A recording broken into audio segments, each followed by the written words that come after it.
Hi guys, welcome back to my channel. ಇವತ್ತಿನ ವಿಷಯ ಬಂದು ಕೊಕೊನಟ್ ಹಲ್ವಾನ ಮಾಡ್ತಾ ಇದ್ದೀನಿ. ಇದಂತೂ ತುಂಬಾ ರುಚಿಯಾಗಿ ಬಂದಿರುತ್ತೆ. ಇದಂತೂ ತಿಂದರೆ ನೀವೇನೇ ವಾವ್ ಅಂತೀರ. ಏನು ನಾವು ಗಿಣ್ಣುನ ತಿಂತೀವಿ, ಸೇಮ್ ಅದೇ ಟೇಸ್ಟ್ ಕೊಡುತ್ತೆ. ಸಿಕ್ಕಾಬಟ್ಟೆ ಚೆನ್ನಾಗಿರುತ್ತೆ. ನನಗಂತೂ ಸಿಕ್ಕಾಬಟ್ಟೆ ಇಷ್ಟ ಆಯಿತು. ಇದನ್ನು ಮಾಡೋದಕ್ಕೆ ನಾನು ಮೊದಲಿಗೆ ಕಾಯಿನ ತೊಗೊಂಡಿದ್ದೀನಿ. ಒಂದು ಕಾಯಿ ಫುಲ್ನ ತೊಗೊಂಡಿಲ್ಲ. ನಾನು ಒಂದು ಕಾಯಲ್ಲಿ ಹಾಫ್ ಭಾಗ ಏನಿದೆ ಅದನ್ನು ಅಷ್ಟೇ ತೊಗೊಂಡು ನೀಟಾಗಿ ಕಾಯಲ್ಲಿ ಇರೋವಂಥ ಬ್ಯಾಕ್ ಅಥವಾ ಏನು ಹೇಳ್ತಾರೆ ಕಾಯಿ ಮೇಲ್ಗಡೆ ಏನಿರುತ್ತೆ ಪದರ ಅದನ್ನು ತೆಗೆದಿದ್ದೀನಿ ಪೂರ್ತಿ.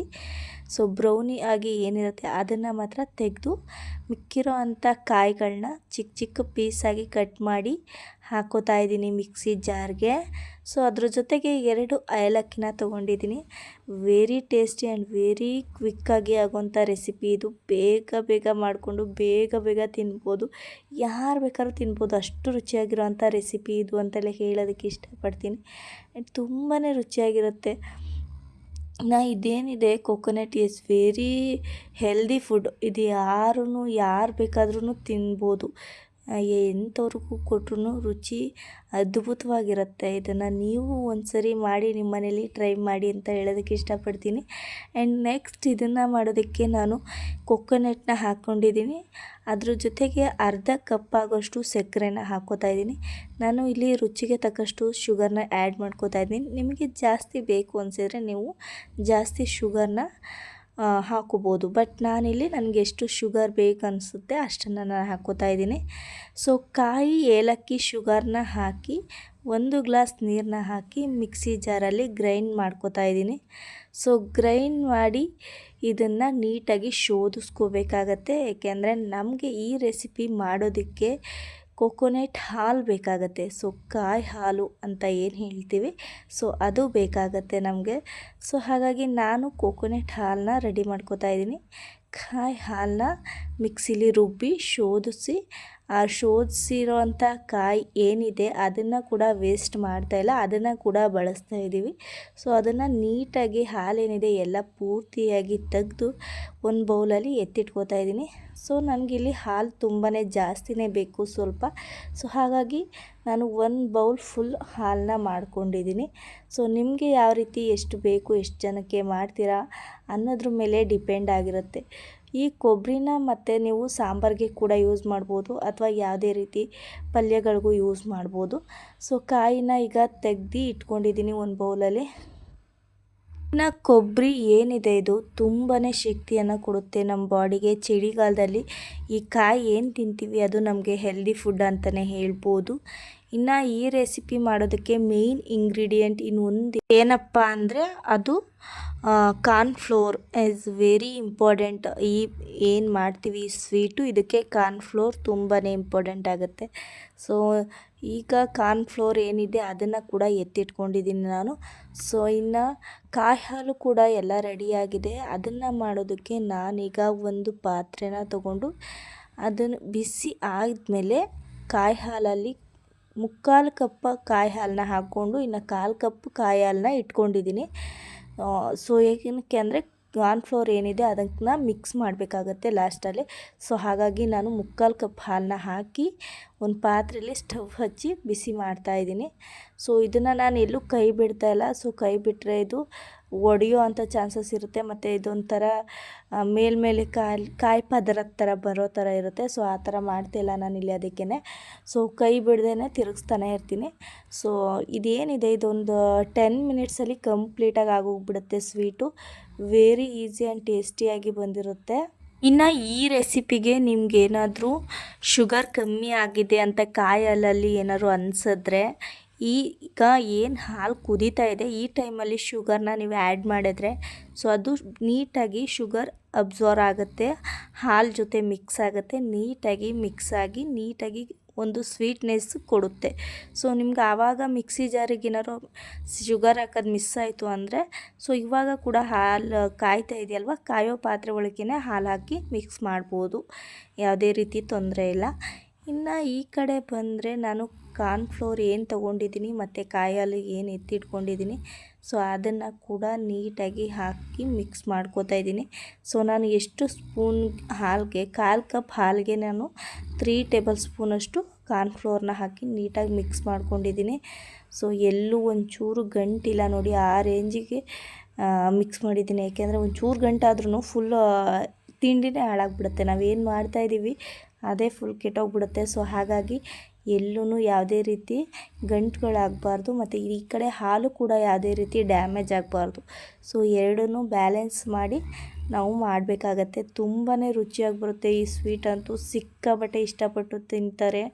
ನಮ್ಮ ಮನೇಲಂತೂ ಎಲ್ಲರಿಗೂ ಇಷ್ಟ, ಫೇವ್ರೇಟ್ ಆಗಿಬಿಟ್ಟಿದೆ, ಮೋಸ್ಟ್ ಫೇವ್ರೇಟ್ ಕೊಕೊನೆಟ್ ಹಲ್ವಾ ಆಗಿಬಿಟ್ಟಿದೆ ಇದು. ಇನ್ನು ಜನರು ಯಾರು ಏನೇನ್ರೂ ಇದಂತೂ ತುಂಬಾ ರುಚಿಯಾಗಿರುತ್ತೆ. ಬಾಯಿ ಮಾತಿಗೆ ಹೇಳೋದಲ್ಲ, ಮಾಡಿ ತಿಂದವ್ರಿಗೆ ಮಾತ್ರ ಗೊತ್ತಿರುತ್ತೆ. ಸೊ ತುಂಬ ರುಚಿಕರವಾಗಿ ಬರುವಂಥ ಸ್ವೀಟ್ ಇದು.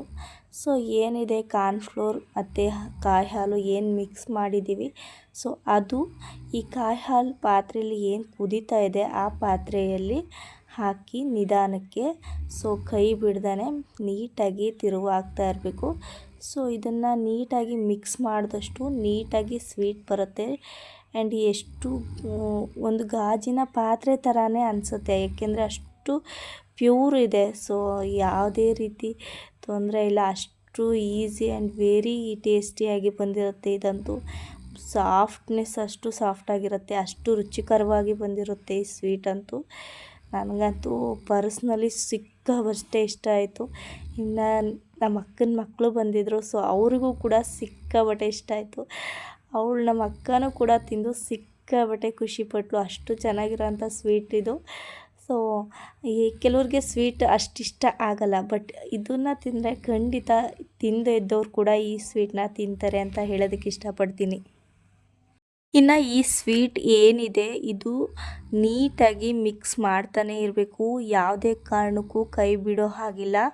ಅಕಸ್ಮಾತ್ ಕೈ ಬಿಟ್ಟರೆ ತಳ ಏನಾದ್ರು ಸೀದ್ರೆ ಮತ್ತೆ ಸ್ವೀಟ್ ಡ್ಯಾಮೇಜ್ ಆಗೋ ಚಾನ್ಸಸ್ ಇರುತ್ತೆ. ಸೊ ಹಾಗಾಗಿ ಎಲ್ಲೂ ಕೈ ಬಿಡ್ದೇ ನೀಟಾಗಿ ಮಿಕ್ಸ್ ಮಾಡ್ತಾಯಿದ್ದೀನಿ ನಾನಿಲ್ಲಿ. ಯಾವುದೇ ರೀತಿ ಗಂಟುಗಳಾಗಬಾರ್ದು, ಯಾವುದೇ ರೀತಿ ಡ್ಯಾಮೇಜ್ ಆಗಬಾರ್ದು ಅಂತ ಹೇಳಿ ನೀಟಾಗಿ ಮಿಕ್ಸ್ ಮಾಡ್ಕೋತಾ ಇದ್ದೀನಿ. ಆ್ಯಂಡ್ ಇದಂತೂ ನೀವು ನೋಡ್ತಿದ್ದೀರಲ್ವ ಎಷ್ಟು ಕ್ರೀಮಿಯಾಗಿ ಬಂದಿದೆ ಅಂದರೆ ಅಷ್ಟು ನೋಡ್ತಾ ಇದ್ರೇ ತಿನ್ನಬೇಕು ಅನ್ನಿಸ್ತಾ ಇದೆ. ಸೊ ಅಷ್ಟು ರುಚಿಯಾಗಿ ಬಂದಿತ್ತು, ಆ್ಯಂಡ್ ಅಷ್ಟು ಥಿಕ್ನೆಸ್ ಆ್ಯಂಡ್ ಅಷ್ಟೊಂದು ಕ್ರೀಮಿಯಾಗಿದೆ. ಸಿಕ್ಕಾಪಟ್ಟೆ ಮಕ್ಕಳಿಗೆಲ್ಲ ತುಂಬಾ ಇಷ್ಟ ಆಗೋವಂಥ ಸ್ವೀಟ್ ಇದು. ಖಂಡಿತ ನಿಮ್ಮ ಮನೇಲಿ ನೀವು ಒಂದು ಸರಿ ಟ್ರೈ ಮಾಡಿದ್ರೆ ನೀವೇ ಅಂತೀರ ವಾವ್ ಅಂತ, ಅಷ್ಟು ಚೆನ್ನಾಗಿ ಬರುತ್ತೆ ಈ ರೆಸಿಪಿ, ಅಷ್ಟು ಟೇಸ್ಟಿಯಾಗಿ ಕೂಡ ಇರುತ್ತೆ. ಹೆಲ್ದಿ ಫುಡ್ ಜೊತೆ ಖಂಡಿತ ಮಕ್ಕಳಿಗೆ ಮತ್ತು ನಿಮ್ಮ ಮನೆಯವ್ರಿಗೆ ಮಾಡಿ ಕೊಡಿ. ಇದಂತೂ ಸಿಕ್ಕಾಪಟ್ಟೆ ರುಚಿಕರವಾಗಿರುವಂಥ ಸ್ವೀಟು. ಇನ್ನು ಕೆಲವರು ಸ್ವೀಟ್ ಅಂದ್ರೇ ಆಗಲ್ಲ ಅಲ್ವಾ. ಸೊ ನಮ್ಮ ಅಕ್ಕಂಗೂ ಕೂಡ ಲೈಟ್ ಸ್ವೀಟ್ ಏನಿದೆ ಅದು ಸಿಕ್ಕಾಪಟ್ಟೆ ಇಷ್ಟ ಆಗುತ್ತೆ. ಅವಳು ಜಾಸ್ತಿ ಸ್ವೀಟ್ ತಿನ್ನಲ್ಲ. ಸೊ ಅವಳು ಕೂಡ ತಿಂದ್ಬಿಟ್ಟು ಸಿಕ್ಕಾಪಟ್ಟೆ ಖುಷಿಪಟ್ಟಳು, ಸಿಕ್ಕಾಪಟ್ಟೆ ಚೆನ್ನಾಗಿದೆ ಅಂದಳು. ಸೊ ಅದು ಒಂದು ನಿಜವಾಗ್ಲೂ ಖುಷಿಯಾಗುವಂಥ ವಿಷಯ. ಯಾಕೆಂದರೆ ಅವ್ರು ಏನು ಮಾಡಿದ್ರೂ ಅಷ್ಟು ಒಪ್ಪಲ್ಲ, ಅವಳು ಬೇಗ ಚೆನ್ನಾಗಿದೆ ಅಂತ ಹೇಳೋದು ಕಮ್ಮಿ, ಬಟ್ ಇವಳು ಚೆನ್ನಾಗಿದೆ ಅಂದ್ರಲ್ಲ. ಸೊ ಅದೇ ಒಂದು ತುಂಬಾ ಖುಷಿಯಾಗೋಂಥ ವಿಷಯ. ಇನ್ನು ನಮ್ಮ ಮನೆಯವ್ರು ಕೂಡ ತಿಂದು ಸಿಕ್ಕಾಪಟ್ಟೆ ಖುಷಿಪಟ್ಟರು, ಅದು ಕೂಡ ಚೆನ್ನಾಗಿದೆ ಅಂತ ಅವ್ರ ಬಾಯಲ್ಲಿ ಕೇಳಿ ನನಗೂ ಕೂಡ ಸಖತ್ ಖುಷಿ ಆಯಿತು. ಆ್ಯಂಡ್ ನೀವು ಕೂಡ ನಿಮ್ಮ ಮನೆಯವ್ರಿಗೆ ಮಾಡಿಕೊಡಿ, ಅವರೇನು ಅಂತ ಹೇಳ್ತಾರೆ ಕೇಳಿ ಖುಷಿಪಡಿ. ಇನ್ನು ಇದೇನಾಗಿದೆ ಈ ಕಾರ್ನ್ಫ್ಲೋರ್ ಮಿಶ್ರಣ ಏನು ಗಟ್ಟಿ ಆಗ್ತಾಯಿದೆ, ಸೊ ಗಟ್ಟಿ ಆಗ್ತಾಯಿದೆ ಅಂತ ಗೊತ್ತಾದ ಟೈಮಲ್ಲಿ ನಾನು ಇಲ್ಲಿ 2 ಸ್ಪೂನ್ ಅಥವಾ 1.5 ಟೇಬಲ್ ಸ್ಪೂನ್ ಆಗೋಷ್ಟು ತುಪ್ಪನ ಹಾಕಿ ನೀಟಾಗಿ ಮಿಕ್ಸ್ ಮಾಡ್ಕೋತಾ ಇದ್ದೀನಿ. ಇನ್ನು ತುಪ್ಪ ಏನಕ್ಕೆ ಹಾಕ್ತಾಯಿದ್ದೀನಿ ಅಂದರೆ ತುಪ್ಪ ಹಾಕೋದ್ರಿಂದ ಯಾವುದೇ ರೀತಿ ಪಾತ್ರೆ ಅಂಟೋದಿಲ್ಲ, ಆ್ಯಂಡ್ ಅದು ನೀಟಾಗಿ ಎಳೆಯಾಗಿ ಕಾಣಿಸುತ್ತೆ. ನಾವು ಅದರಿಂದ ಶಿಫ್ಟ್ ಮಾಡಿದ್ರೂ ಬೇರೆ ಪಾತ್ರೆಗೆ ಸೊ ನೀಟಾಗಿ ಬರುತ್ತೆ ಅಂತ. ಮತ್ತು ಇನ್ನು ಆ ತುಪ್ಪ ಏನಿದೆ ಅದು ಸಾಫ್ಟ್ನೆಸ್ ಕೊಡುತ್ತೆ, ಮತ್ತು ಎಲ್ಲೂ ಕೂಡ ಕೈಗೆ ಅಂಟೋದಿಲ್ಲ. ಸೊ ಕ್ಲಿಯರಾಗಿ ನೀಟಾಗಿ ಬ್ಲೆಂಡ್ ಆಗಿರುತ್ತೆ. ಸೊ ನೀಟಾಗಿ ಮಿಕ್ಸ್ ಆಗಿರುತ್ತಲ್ಲ, ಸೊ ನೀಟಾಗಿ ಕಾಣಿಸ್ತಾ ಇರುತ್ತೆ. ಶೈನಿಂಗ್ ಆಗಿರ್ಬೋದು, ಅಥವಾ ತಿನ್ನುವಾಗ ಯಾವುದೇ ರೀತಿ ತುಪ್ಪ ಬಳಸಿದ್ವಿ ಅಂತಲೂ ಗೊತ್ತಾಗಲ್ಲ, ಯಾವುದೇ ರೀತಿ ಕಾಯಿ ಬಳಸಿದ್ವಿ ಅಂತಲೂ ಗೊತ್ತಿರಲ್ಲ. ಇದೇ ಒಂಥರ ಡಿಫ್ರೆಂಟ್ ಟೇಸ್ಟ್ ಅಂತಲೇ ಹೇಳ್ಬೋದು. ಸೊ ಅಷ್ಟು ರುಚಿಯಾಗಿರುತ್ತೆ, ಸಿಕ್ಕಾಪಟ್ಟೆ ಖುಷಿಯಾಗುತ್ತೆ. ಇದನ್ನಂತೂ ಮಾಡಿದ್ಮೇಲೆ ತಿಂತಾ ಇರುವಾಗ ಒಂದು 2 ಅವರ್ ಫ್ರಿಜ್ಜಲ್ಲಿ ಇಟ್ಬಿಟ್ಟು ತಿಂದರೆ ಕಳೆದೋಗ್ತೀವಿ ಹಂಗೆ, ಅಷ್ಟು ರುಚಿಯಾಗಿ ಬಂದಿತ್ತು. ಇನ್ನೇನು ಈ ಸ್ವೀಟ್ ಆಗ್ತಾ ಇದೆ ಅನ್ನೋ ಟೈಮಲ್ಲಿ ನಾವೇನು ಮಾಡ್ತಿದ್ದೀವಿ ಅಂದರೆ ಇದನ್ನು ಕಮ್ಮಿ ಉರಿ ಮಾಡ್ತಾಯಿದ್ದೀನಿ, ಅಂದರೆ ಮೀಡಿಯಮ್ ಫ್ಲೇಮ್ ಏನು ಹೇಳ್ತೀವಿ ಅದನ್ನು ಮಾಡ್ತಾಯಿದ್ದೀನಿ. ಆ್ಯಂಡ್ ಏಕೆಂದರೆ ತುಂಬಾ ಗಟ್ಟಿ ಆದ್ರೂ ತುಂಬ ರಫ್ ಅನಿಸುತ್ತೆ, ಸೊ ಹಾಗಾಗಿ ಮೀಡಿಯಮ್ ಇರಬೇಕು. ಸೊ ಇದಾದ ತಕ್ಷಣ ನಾನು ಇಲ್ಲಿ ಒಂದು ಪಾತ್ರೆಗೆ ಲೈಟಾಗಿ ತುಪ್ಪನ ಸವರ್ಕೊಂಡಿದ್ದೀನಿ. ಸೊ ಜಾಸ್ತಿ ಸವರಿಲ್ಲ, ಲೈಟಾಗಿ ಸವರ್ಕೊಂಡಿದ್ದೀನಿ. ಇನ್ನು ಅದು ಕೂಡ ಆಗಿರೋದ್ರಿಂದ ಅದಕ್ಕೆ ಹಾಕ್ತಾಯಿದ್ದೀನಿ ತೆಗೆದು. ಸೊ ಕಾದಿರೋ ಪಾತ್ರೆಯಿಂದ ನಾನು ಒಂದು ತಟ್ಟೆಗೆ ಏನು ತುಪ್ಪ ಹೇಳ್ತೀವಿ ಅದನ್ನು ತಿಕ್ಕಿದ್ದೆ. ಸೊ ತುಪ್ಪ ಇರೋವಂಥ ಪಾತ್ರೆಗೆ ಹಾಕಿದ್ದೀನಿ. ಸೊ ಆ ಮಿಶ್ರಣನ ಹಾಕಿ ಅದನ್ನು ಈಗ ಒಂದು 2 ಅವರ್ಸ್ ಅಥವಾ 1 ಅವರ್ ಫ್ರಿಜ್ಜಲ್ಲಿಟ್ಟರೆ ಸಿಕ್ಕಾಪಟ್ಟೆ ರುಚಿಕರವಾಗಿರುವಂಥ ಕೊಕೊನೆಟ್ ಹಲ್ವಾ ರೆಡಿ ಆಗುತ್ತೆ. ಆ್ಯಂಡ್ ಇದ್ರ ಮೇಲೆ ನೀವು ಗಾರ್ನಿಷ್ಗಾಗಿ ಕೊಬ್ಬರಿ, ನಾನು ಏನಿತ್ತು ಅದೇ ಕೊಬ್ಬರಿ ಕಾಯಿ ತುರಿನೇ ನಾನು ಉದುರಿಸ್ಕೊಂಡಿದ್ದೀನಿ ಮೇಲ್ಗಡೆ. ಸಿಕ್ಕಾಪಟ್ಟೆ ಟೇಸ್ಟಿಯಾಗಿತ್ತು, ಇದಂತೂ ಸಿಕ್ಕಾಪಟ್ಟೆ ರುಚಿಯಾಗಿ ಬಂದಿತ್ತು. ಎಷ್ಟು ಚೆನ್ನಾಗಿ ಕಾಣಿಸ್ತಿದೆ ಅಂದರೆ ನನಗೇ ವಾವ್ ಅನ್ನಿಸ್ತಿತ್ತು, ವಾವ್ ಅಂತ ಸಿಕ್ಕಾಪಟ್ಟೆ ಖುಷಿಯಾಯಿತು. ಸೊ ನಾನು ಮಾಡಿದ್ದೆ ಒಂದು ಪುಟ್ಟದ್ರಲ್ಲಿ ಒಂದು ದೊಡ್ಡದ್ರಲ್ಲಿ. ಸೊ ಎರಡೂ ಅಷ್ಟೇ ರುಚಿಯಾಗಿ ಬಂದಿತ್ತು, ಎರಡೂ ಸಿಕ್ಕಾಪಟ್ಟೆ ಚೆನ್ನಾಗಿತ್ತು. ನನಗಂತೂ ಸಿಕ್ಕಾಪಟ್ಟೆ ಇಷ್ಟ ಆಯಿತು. ಆ್ಯಂಡ್ ಫ್ರಿಜ್ಜಿಂದ ತೆಗೆದ ಮೇಲೂ ಕೂಡ ಅದಷ್ಟು ಚೆನ್ನಾಗಿ ಬರ್ತಾಯಿತ್ತು. ಆ್ಯಂಡ್ ತಿನ್ನೋದಕ್ಕೂ ಅಷ್ಟೇ ರುಚಿಯಾಗಿತ್ತು. ಆರಾಮಾಗಿ ತೆಗಿಬೋದು, ಯಾರು ಬೇಕಾದರೂ ಮಾಡ್ಬೋದು, ಯಾರು ಬೇಕಾದ್ರೂ ತೆಗೆದು ಆರಾಮಾಗಿ ಕೊಡ್ಬೋದು. ಎಲ್ಲೂ ಒಂಥರ ಡ್ಯಾಮೇಜ್ ಆಗೋಲ್ಲ, ಎಲ್ಲೂ ಒಡ್ಕೊಳ್ಳಲ್ಲ, ಅದು ಆರಾಮಾಗಿ ಬರುತ್ತೆ. ಸೊ ಈಸಿಯಾಗಿ ತಿನ್ಬೋದು. ಆ್ಯಂಡ್ ಬಾಯಲ್ಲಿಟ್ಟರೆ ನೀವು ಒಗೆಯುವಂಥ ಅವಶ್ಯಕತೆನೇ ಇಲ್ಲ, ಆರಾಮಾಗಿ ಒಳಗಡೆ ಹೋಗುತ್ತೆ, ಅಷ್ಟು ಸಾಫ್ಟಾಗಿತ್ತು. ಸಿಕ್ಕಾಪಟ್ಟೆ ರುಚಿಕರವಾಗಿರೋವಂಥ ಸ್ವೀಟು ರೆಡಿಯಾಗಿದೆ. ಖಂಡಿತ ನೀವು ಮಾಡಿ ನಿಮ್ಮ ಮನೆಯವ್ರಿಗೂ ಮಾಡಿಕೊಡಿ. ಇನ್ನು ಈ ಸ್ವೀಟ್ ಆಗಿದೆ, ನಿಮಗೆ ಯಾವ ರೀತಿ ಬೇಕು ಆ ರೀತಿ ಕಟ್ ಮಾಡಿದ್ರೆ ಈ ಸ್ವೀಟ್ ರೆಡಿ ಆಗಿಬಿಡುತ್ತೆ. ನಾನಿಲ್ಲಿ ಸಿಂಪಲ್ಲಾಗಿ ಬಾಕ್ಸ್ ನೆಕ್ಕಲ್ಲಿ ಕಟ್ ಮಾಡ್ತಾಯಿದ್ದೀನಿ. And very easy and very ಟೇಸ್ಟಿಯಾಗಿರೋಂತಹ ಕೊಕೊನೆಟ್ ಹಲ್ವಾ ರೆಡಿಯಾಗಿದೆ. ನೀವು ತಿಂದು ನಿಮ್ಗೆ ಹೇಗಿತ್ತು ಅಂತ ರುಚಿನ ಕಮೆಂಟ್ ಬಾಕ್ಸಲ್ಲಿ ತಿಳಿಸಿ. ಆ್ಯಂಡ್ ಇದಂತೂ ಸಿಕ್ಕಾಪಟ್ಟೆ ರುಚಿಯಾಗಿ ಬಂದಿತ್ತು, ನನಗಂತೂ ಸಿಕ್ಕಾಪಟ್ಟೆ ಖುಷಿಯಾಯಿತು. ನಾನು ಮಾಡಿದ್ದು ನಮ್ಮ ಮನೆಯಲ್ಲಿ ಎಲ್ಲರಿಗೂ ಇಷ್ಟ ಆಯಿತು. ಸೊ ನೀವು ಕೂಡ ಖಂಡಿತ ಮಾಡಿ ಈ ರೆಸಿಪಿನ ಹೇಗಿತ್ತು ಅಂತ ಕಮೆಂಟಲ್ಲಿ ತಿಳಿಸೋದನ್ನು ಮರಿಬೇಡಿ. ಇನ್ನು ಇದು ಯಾವ ಶೇಪ್ ಬೇಕಾದರೂ ಕಟ್ ಮಾಡ್ಬೋದು, ಬಟ್ ನನಗೆ ಯಾವ ರೀತಿ ಈಸಿ ಅನ್ನಿಸ್ತು ನಾನು ಆ ರೀತಿ ಕಟ್ ಮಾಡಿದ್ದೆ. ಆ್ಯಂಡ್ ತೆಗೆಯುವಾಗ ಕೂಡ ಎಷ್ಟು ಈಸಿಯಾಗಿ ಬಂತು ಅಂದರೆ ಅಷ್ಟು ಚೆನ್ನಾಗಿ ಬಂತು, ಯಾವುದೇ ರೀತಿ ಹಿಂಸೆ ಅನ್ನಿಸ್ಲಿಲ್ಲ, ಎಲ್ಲಿ ಅಂಟಲಿಲ್ಲ ಕೈಗೆ. ಸೊ ಫ್ರೀಯಾಗಿ ಬಂತು ಅಂತಲೇ ಹೇಳ್ಬೋದು. ಆ್ಯಂಡ್ ತುಂಬಾ ರುಚಿಯಾಗಿತ್ತು. ಖಂಡಿತ ನೀವು ಮಾಡಿ ಹೇಗಿತ್ತು ಅಂತ ಕಮೆಂಟಲ್ಲಿ ತಿಳಿಸೋದನ್ನು ಮರಿಬೇಡಿ. ಇನ್ನೂ ಹೆಲ್ದಿ ರೆಸಿಪೀಸ್ಗೆ ನನ್ನ ಚಾನಲ್ನ ಸಬ್ಸ್ಕ್ರೈಬ್ ಆಗಿ ನನಗೆ ಸಪೋರ್ಟ್ ಮಾಡಿ. ಮತ್ತು ಏನೇ ಮಾಡಿದ್ರೂ ನಾವು ಒಂದು ಖುಷಿಯಿಂದ ಮಾಡ್ತೀವಲ್ವ, ಆವಾಗಿರೋ ಖುಷಿನೇ ಬೇರೆ. ನಾವು ಖುಷಿಯಿಂದ ಮಾಡಿ ಅದನ್ನು ನಾವು ಖುಷಿಯಾಗಿ ತಿಂತೀವಲ್ವ, ಸೊ ಆವಾಗ ಅನಿಸೋದೇ ಬೇರೆ ಥರ. ಟೇಟ್ ನಾವೇನು ಗಿಣ್ಣು ತಿಂತೀವಿ ಟೇಟ್ ಅದೇ ರುಚಿ, ಅಷ್ಟೇ ರುಚಿಯಾಗಿ ಬಂದಿತ್ತು. ಆ್ಯಂಡ್ ನೋಡ್ತಿದ್ದೀರಲ್ವ ಅಷ್ಟು ಲೈಟಾಗಿದೆ, ಅಷ್ಟು ಲೈಟ್ ವೆಯ್ಟ್ ಆ್ಯಂಡ್ ಸಿಕ್ಕಾಪಟ್ಟೆ ರುಚಿಯಾಗಿತ್ತು.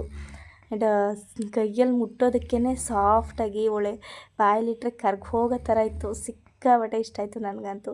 ಸೊ ನಮ್ಮ ಮನೆಯವ್ರಿಗೂ ಕೂಡ ಎಲ್ಲರಿಗೂ ಇಷ್ಟ ಆಯಿತು. ನೀವು ಮಾಡಿ ನಿಮ್ಮ ಮನೆಯವ್ರಿಗೂ ಕೊಡಿ. ಹಾಗೆ ಹೇಗಿತ್ತು ಅಂತ ಕಮೆಂಟಲ್ಲಿ ತಿಳಿಸೋದನ್ನು ಮರಿಬೇಡಿ.